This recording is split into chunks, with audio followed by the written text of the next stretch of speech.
Welcome to the Slop Farm. Enjoy the video. You'll begin by confirming compatibility and securing carrier details. This prevents wasted steps.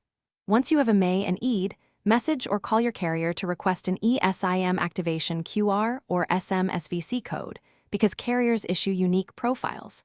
Make sure Wi-Fi is stable and your battery is above 50% and backup contacts and SMS so nothing is lost.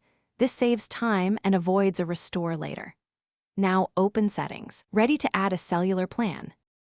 You proceed by selecting Add Cellular Plan and scanning the QR or typing the activation code. This imports the carrier profile directly.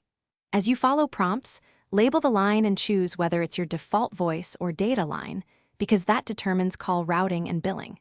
Make sure to enable cellular data and roaming if needed. Carriers sometimes require verification via SMS or email.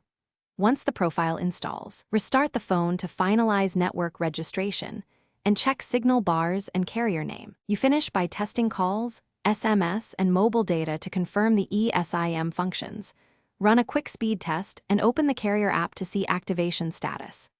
If you see no service, try rescanning the QR or retyping the activation code, then toggle airplane mode and restart, because many network issues clear with a fresh registration. If problems persist, contact carrier support with a ME, EID, and account details.